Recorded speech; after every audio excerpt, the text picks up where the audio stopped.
आई, जो पप्पानी बँकेमध्ये चेक ठेवताना तो मोडाचा आहे. काऊन पोरा?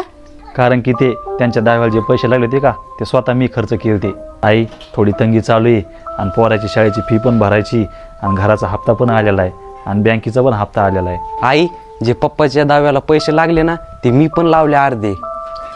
तुम्ही काही विसरले का हो? बामणाची दक्षिणा, गरुड पुराण सगळं आपण तर केलं होतं. आणि आई, ते 13 दिवस ते पाहुणेरावर येत होते का तो खर्च मीच सगळा केलाय. काय कोणा उपकार नाही करीत पण इसरायला नाही पाहिजे. तुमचे सगळेचे पैसे किती आहेत?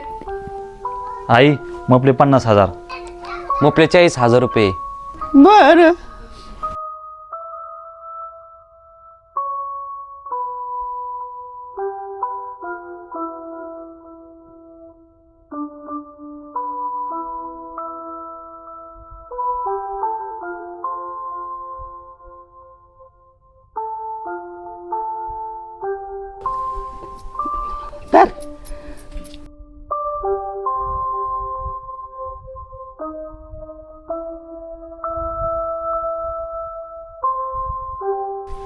हे धर तुपले.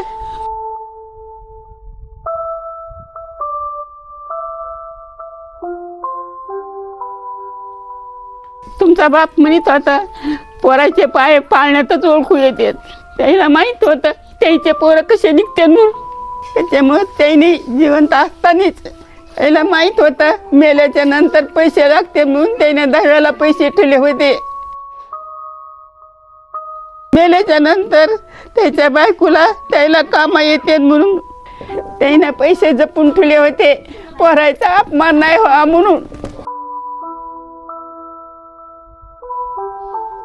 अजून एक गोष्ट सांगते तुम्हाला. तुमच्या फोन मध्ये तुमच्या घरामध्ये लोकांना बघायला फोटो असला तर ते काढून टाका.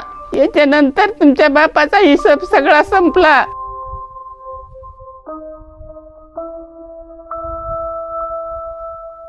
राहिलं आता आपलं. मी मेल्याच्या नंतर तुम्ही 1 रुपया सुद्धा खर्चाचा नाही. मी मेल्याच्या नंतर कोणीच हिशोब करायला राहणार नाही.